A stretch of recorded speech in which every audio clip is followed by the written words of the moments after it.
میرے قدم رک گئے، دل میں خوف کا گزر نہیں ہوا، جبکہ پہلے پولیس کی جھلک دیکھتے ہی دل کانپ جاتا تھا کیونکہ ایک ناکردہ قتل کے الزام میں ملوث تھا۔ پیچھے سے پھر آواز آئی، ادھر آ جاؤ سورما بھوپالی، یا ڈنڈے کھاؤ گے؟ میں پلٹ کر واپس چل پڑا اور پولیس والوں کے پاس پہنچ گیا۔ فقیر ہو؟ پوچھا گیا۔ ہاں، میں نے پورے سکون سے جواب دیا۔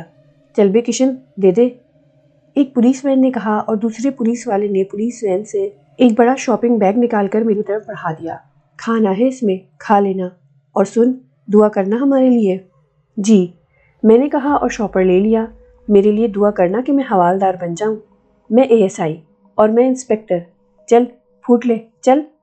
وہ سب ہنسی مذاق کرنے لگے اور میں آگے بڑھ گیا۔ دل میں اب کوئی وسوسہ نہیں تھا۔ ایک اللہ والے نے سر پر ہاتھ رکھ دیا تھا۔ کافی دور نکل آیا۔ مجھے اس کھانے کی ضرورت نہیں تھی۔ جہاں سے میں گزر رہا تھا وہ جگہ بالکل سنسان تھی۔ سڑک کے دونوں طرف ڈھلان تھے، درختوں پر کوے چیخ رہے تھے۔ چنانچہ سوچا کہ شاپر سے نجات حاصل کر لوں، اس میں جو کچھ ہے ان پرندوں کے کام آ جائے گا۔ پہلے سوچا کہ یوں ہی شاپر سڑک کے ڈھلان پر اچھال دوں، کوے خود اسے کھول لیں گے، لیکن فوراً ہاتھ رک گیا۔ رزق کہیں سے بھی آیا ہو اللہ کی عطا ہوتا ہے، اسے بے حرمتی سے نہیں پھینکا جانا چاہیے۔ چنانچہ کنارے آ کر شاپر کھولا، اس میں پوریاں، بھاجی اور حلوہ تھا۔ ذہن میں بوڑھے مجذوب کی آواز ابھری، ایک مظلوم دکاندار سے اس کا دن بھر کا منافع ان بدبختوں نے چھین لیا تھا اور اس کا کوئی معاوضہ نہیں دیا تھا، خدا ان سے سمجھے۔ میں نے واضح طور پر یہ آواز سنی اور پہچان لی، اور دل کو بڑی مسرت کا احساس ہوا تھا۔ کوئی میرے ساتھ ہے، مجھے اب کیا پرواہ۔ اس وقت تک چلتا رہا جب تک پیروں میں جان رہی، پھر کسی ایسی جگہ کی تلاش میں نگاہیں دوڑانے لگا جہاں بیٹھ کر کچھ وقت گزارا جا سکے۔ تھوڑے ہی فاصلے پر ایک مندر نظر آیا جس کے کلش دھوپ میں چمک رہے تھے۔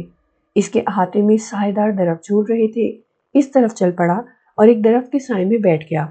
پیروں میں درد ہو رہا تھا، انہیں اپنے ہاتھوں سے دبانے لگا۔ بیٹھے ہوئے کچھ دیر ہوئی تھی کہ ایک 12-13 سال کا لڑکا میرے پاس آ گیا اور بولا، پنڈت جی، وہ بابا جی بلا رہے ہیں۔ اس نے مندر سے کافی دور ایک جھاڑ کی طرف اشارہ کیا۔ ادھر 2-3 آدمی بیٹھے ہوئے تھے جن کی صورتیں دور سے نظر نہیں آ رہی تھیں۔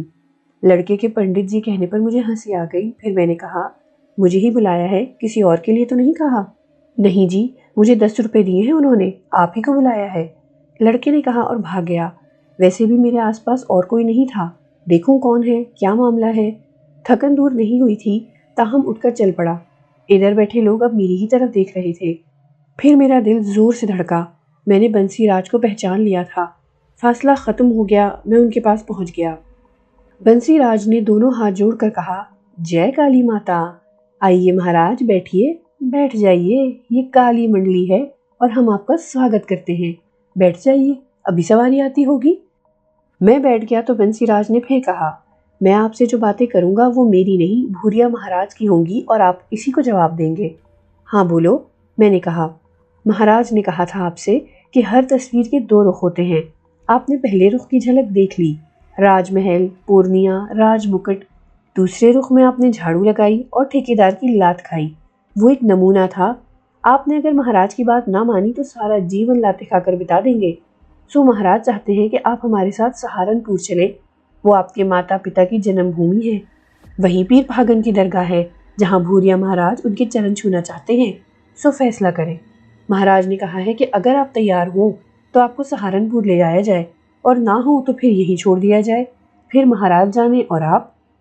دل میں غصے کی ایک کالی آندھی اٹھی۔ یہ ذلیل جادوگر مجھے اس کام پر آمادہ کرنا چاہتا ہے جس کے لیے میرے باپ نے اپنی زندگی داؤ پر لگا دی تھی۔ میں اس کے منہ پر تھوکنا بھی پسند نہیں کروں گا۔ ابھی میرے ذہن میں یہی خیال آیا تھا کہ مجھے مجذوب بابا کی بات یاد آ گئی، بدی کو مارو، بدی میں گھس کر اسے مارو، اس سے پیچھے نہ ہٹو، آگے بڑھ کر اسے مارو، بھاگو گے تو اسے شہ ملے گی، وہ زندہ رہے گی، اسے مارو۔ فیصلہ ہو گیا۔ میں نے آمادگی ظاہر کر دی تو بنسی راج خوش ہو کر بولا، جے مہاکالی۔ پھر اس نے ساتھ بیٹھے ایک شخص سے کہا، سورج، تو ریل میں مہاراج کو سہارنپور لے جائے گا؟ جو آ گیا شاکیا منی، اس شخص نے ادب سے کہا اور سب اٹھ کر کھڑے ہو گئے۔ تبھی بنسی راج نے پاس کی جھاڑیوں سے ایک بہت خوبصورت اٹیچی کیس نکالا اور میری طرف بڑھاتے ہوئے بولا، پہلے کسی حمام میں جا کر حلیہ ٹھیک کرو، اس میں تمہارے کپڑے ہیں اور ضرورت کی چیزیں ہیں، صاف ستھرے ہو جاؤ، پھر سفر کرنا۔ میں نے اٹیچی لینے کے لیے ہاتھ بڑھایا تو سورج نامی شخص نے جلدی سے آگے بڑھ کر اسے پکڑ لیا اور بولا، تاس موجود ہے، پھر آپ اسے کیوں پکڑ رہے ہیں؟ میں ٹھنڈی سانس لے کر اس کے ساتھ چل پڑا۔ اس شخص نے سڑک پر پہنچ کر ایک آٹو رکشہ روکا اور مجھے لے کر چل پڑا۔ تھوڑے سے سفر کے بعد آٹو رکشہ ایک بازار میں رک گیا۔ سامنے ایک ہیئر سیلون نظر آ رہا تھا جس پر استاد مٹھو ہیئر سیلون لکھا نظر آ رہا تھا۔ میں اس میں داخل ہو گیا۔ سورج نے وہاں ایک شخص سے بات کی اور اس شخص نے مجھے سیٹ پر بٹھا دیا۔ میں نے اس سے کچھ نہیں کہا۔ اس نے خود ہی میرے بالوں کی کٹنگ کی اور شیو بنایا۔ طویل عرصے کے بعد میں نے اپنا اصل چہرہ دیکھا تھا۔ کٹنگ سے فارغ ہوا تو سورج نے ایک لباس میری طرف بڑھا کر حمام کی طرف اشارہ کیا۔ جو کچھ ہو رہا تھا غیر متوقع نہیں تھا۔ لباس میرے بدن پر بالکل فٹ تھا۔ طبیعت کو بڑی فرحت کا احساس ہوا۔ باہر نکلا تو سورج نے جوتے میرے پیروں کے پاس رکھ دیے۔ وہ بڑی عقیدت سے پیش آ رہا تھا۔ سیلون والوں کو اس نے ادائیگی کر دی تھی کیونکہ جب ہم باہر نکلے تو اس نے پیسے نہیں مانگے تھے۔ الغرض ہم ریلوے اسٹیشن پہنچے۔ وہاں 2 گھنٹے انتظار کیا، پھر ایک ٹرین آئی تو اس میں بیٹھ گئے۔ میں اپنے ماں باپ کے شہر جا رہا تھا۔ دل میں ایک عجیب سا احساس تھا۔ آخر کار سفر ختم ہوا اور ایک ریلوے اسٹیشن پر ٹرین رکی تو سہارنپور کا بورڈ نظر آ گیا۔ سورج کے ساتھ نیچے اتر گیا۔ یہاں ابھی تک ٹانگے چل رہے تھے۔ سورج نے ایک ٹانگا کیا اور اسے کچی سرائے جانے کا کہا۔ میری نگاہیں دور تک بھٹک رہی تھیں۔ ایک عجیب سی اینٹھن بدن میں تھی جسے کوئی نام نہیں دے سکا تھا۔ ٹانگے کا سفر طے ہوا اور سامنے ایک اچھی خاصی عمارت نظر آئی جسے صرف روایتی طور پر کچی سرائے کہا گیا تھا، ورنہ وہ کچی تھی نہ سرائے تھی۔ اچھی خاصی ہوٹل نما جگہ تھی جہاں کمرہ ملنے میں دقت نہیں ہوئی۔ کمرے میں آ کر سورج نے کہا، ہمارا کام ختم ہو گیا، آپ یہاں رکو، آرام سے رہو، آپ کے سوٹ کیس میں کپڑوں کے علاوہ رقم بھی ہے، آپ یہاں خوب گھومو پھرو، پدم پردھانی جب ضروری سمجھیں گے آپ کے پاس آ جائیں گے، ہم چلتے ہیں۔ سورج چلا گیا اور میں کمرے میں پڑی مسہری پر پاؤں لٹکا کر بیٹھ گیا۔ میرا سہارنپور سے کبھی واسطہ نہیں رہا تھا، لیکن وہ ہمارے اجداد کا شہر تھا۔ پھوپھی شمسا، نانا ریاض سے وہاں کی بہت سی داستانیں سنی تھیں۔ خود والد صاحب بھی کبھی کبھی بڑی دلسوزی سے یہاں کے قصے سناتے تھے۔ اس وقت یہ احساس کہ میں انہی داستانوں کے شہر میں ہوں دل پر عجیب طرح اثر انداز تھا۔ بہت دیر تک اسی طرح پاؤں لٹکائے بیٹھا رہا۔ مزید بیٹھا رہتا اگر ایک ملازم قسم کا آدمی اندر نہ آ جاتا۔ کچھ چاہیے بابو صاحب؟ ہمارا نام جوجی ہے، کوئی ضرورت ہو تو بتا دیں۔ چائے پلوا دو گے جوجی بھائی؟ میں نے کہا۔ وہ چونکا، پھر اس کے چہرے پر خوشی پھوٹ پڑی۔ ابھی لایا بھائی جی، اس نے خوشی کے عالم میں کہا اور جلدی سے باہر نکل گیا۔ میرے ہونٹوں پر مسکراہٹ آ گئی۔ اندازہ ہو گیا کہ میں نے جس نرمی سے اسے جوجی بھائی کہا ہے، اس نے اسے سرشار کر دیا ہے۔ اس نے بھی مجھے بابو جی کی بجائے بھائی جی کہا۔ کتنے تنگ دل اور نقصان اٹھانے والے ہوتے ہیں وہ لوگ جو انسانوں میں تخصیص و تفریق کر لیتے ہیں۔ انسان تو سب یکساں ہوتے ہیں۔ آپ کی زبان کی ہلکی سی جنبش، آپ کے الفاظ کسی کو عزت سے پکار لیتے ہیں تو آپ کا کیا بگڑتا ہے؟ لیکن اس کے فوائد کا آپ کو اندازہ نہیں ہوتا۔ نرم روی کسی کی عزت افزائی بھی عبادت کا درجہ رکھتی ہے، اور جو خوشی سے ملتی ہے جسے آپ عزت سے پکارتے ہیں وہ آپ کا آفاقی منافع ہے۔ کچھ دیر کے بعد جوجی صاف ستھرے برتنوں میں چائے لے آیا۔ میں نے اس سے کہا، جوجی بھائی، میں پہلی بار سہارنپور آیا ہوں، مجھے یہاں کے بارے میں بتاؤ۔ بڑا اچھا شہر ہے جی ہمارا، پہلے زیادہ بڑا نہیں تھا، اب تو خوب پھیل گیا ہے، کئی ہوٹل بھی بن گئے ہیں۔ ہماری سرائے بھی پہلے کچی تھی، اسی لیے آج بھی کچی سرائے کہلاتی ہے۔ حالانکہ جب مجو بھائی نے اسے پکا بنایا تھا تو لوگوں نے ان سے کہا تھا کہ مجو بھائی اسے مجو ہوٹل کا نام دے دو، مگر اپنے مجو بھائی نے کہا کہ کچی سرائے کا نام ان کے دادا جی نے رکھا تھا، کیا میں اپنے دادا جی کا نام بھی بدل دوں؟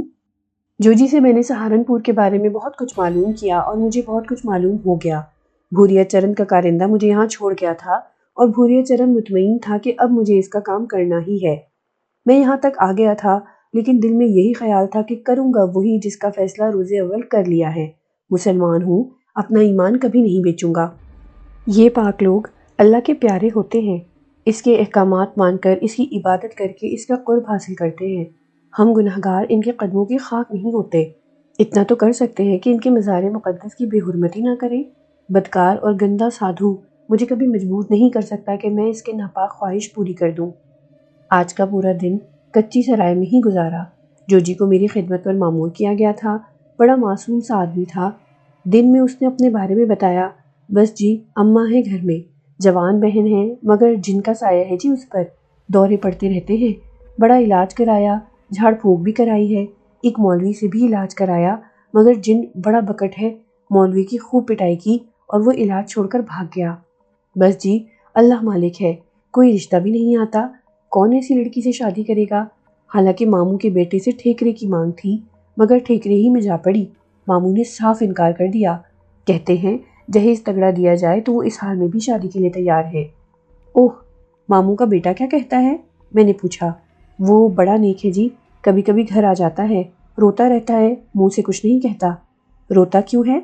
بس جی، بچپن سے دونوں ساتھ کھیلے ہیں، سب نے بچپن سے بتایا ہے کہ تاجی اس کی دلہن ہے، انسان کو خیال تو ہوتا ہی ہے۔ گویا وہ تمہاری بہن سے شادی کرنا چاہتا ہے۔ اللہ جانے بھائی جی، باپ کے سامنے کچھ نہیں بول سکتا۔ تمہارے کتنے بچے ہیں؟ ایک بھی نہیں۔ اچھا، کیوں؟ شادی ہوگی تو ہوں گے نا بچے، وہ شرما کر بولا۔ ارے، تمہاری شادی نہیں ہوئی ابھی؟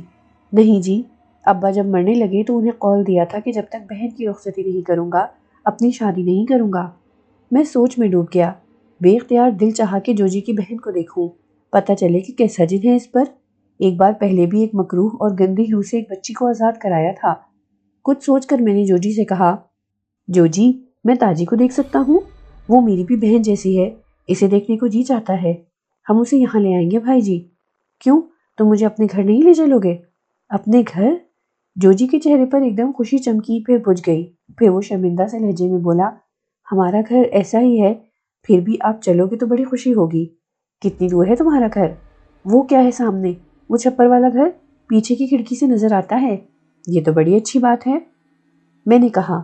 میں اس بوجھل ماحول سے چھٹکارا چاہتا تھا، اپنا کچھ نہیں رہا تھا، حالات کے ہاتھوں بھٹک رہا تھا۔ جوجی مجھے اپنے گھر لے گیا۔ غربت زدہ گھرانوں کی ایک ہی تصویر ہوتی ہے، ماں تھی، بہن تھی، ٹوٹی چارپائیاں تھیں۔ ٹوٹی چارپائی پر بیٹھ کر چائے پی، معمولی سی شکل و صورت کی نوجوان لڑکی چائے لائی تھی۔ بیٹھو تاجی، میں بھی تمہارا بھائی ہوں، میں نے کہا۔ لڑکی نے پہلی بار نظر بھر کر مجھے دیکھا۔ جب اس نے مجھ پر نظر ڈالی تھی تو اس میں تعجب تھا، اس کے تاثرات میں مکمل ہوش مندی تھی۔ اس وقت بھی مجھے لگا جیسے تاجی جوجی سے زیادہ ہوشیار ہے۔ بیٹھ جا تاجی، بھائی جی بہت اچھے آدمی ہیں، جوجی بولا اور وہ بیٹھ گئی۔ کہاں سے آئے ہو بیٹے؟ اماں نے پوچھا۔ دہلی سے۔ اچھا، دلی میں رہتے ہو، کیا کرتے ہو؟ نوکری کرتا ہوں۔ کتنا کماتے ہو؟ بس اماں، گزارا ہو جاتا ہے، میں نے کہا۔ شادی ہو گئی؟ نہیں، میں نے بے چینی سے کہا۔ جوجی کی ماں کے دل میں جو کچھ تھا اس کا اندازہ ہو گیا۔ بے اختیار ارشاد علی کا گھرانہ یاد آ گیا۔ وہاں تین تین لڑکیاں بیٹھی تھیں۔ کتنا مشکل وقت آ گیا ہے والدین پر۔ وہ بچیاں کتنی پیاری تھیں، لیکن ان کا کوئی مستقبل نہیں تھا۔ جوجی کی ماں نہ جانے کیا کیا باتیں کرتی رہی۔ میرا ذہن اس وقت شکیلہ وغیرہ میں کھو گیا تھا۔ کیا سمجھ لیا تھا بیچاروں نے مجھے؟ کیا بیتی ہوگی میری گمشدگی پر؟ کیا بتایا ہوگا بیگم صاحبہ نے انہیں؟ پھر مجھے جوجی کی جھللائی ہوئی آواز سنائی دی، بکے جا رہی ہے، بکے جا رہی ہے، اماں نہ جانے کیا کیا۔ بھائی جی، تاجی کو بہن سمجھ کر دیکھنے آئے ہیں اور تو بے فضول باتیں کی جا رہی ہے۔ کیا کروں پھر؟ ماں کی رندی ہوئی آواز سنائی دی۔ اس آواز میں بے کسی کوٹ کوٹ کر بھری ہوئی تھی۔ آ تو میرے ساتھ آ۔ جوجی نے ماں کا ہاتھ پکڑا اور اسے لے کر گھر سے باہر نکل گیا۔ میں یہی چاہتا تھا کہ کچھ وقت تاجی کے ساتھ مل جائے تاکہ اس کا جائزہ لے سکوں۔ میں نے اس کی طرف دیکھا اور چونک پڑا۔ تاجی کے چہرے کے نقوش بدل رہے تھے، ہونٹ مڑ گئے تھے، دانت چھانکنے لگے تھے، آنکھیں سرخ ہو گئی تھیں۔ میں غور سے اس کا چہرہ دیکھ رہا تھا اور بہت دن کے بعد مجھے اپنی اس صفت پر غور کرنے کا موقع ملا تھا۔ یہ محسوس کر کے مجھے عجیب سا احساس ہوا کہ میری وہ قوت آج تک میرے ذہن میں محفوظ ہے جو کسی بھی مرض کا پتہ چلا لیتی تھی۔ لڑکی کا ذہن کھلی کتاب کی طرح میرے سامنے نمایاں ہو گیا۔ اسے کوئی مرض نہیں تھا، اس کا دماغ شفاف تھا۔ پھر میں نے سرسری اس کے سارے وجود کا تجزیہ کیا، وہ بالکل ٹھیک تھی۔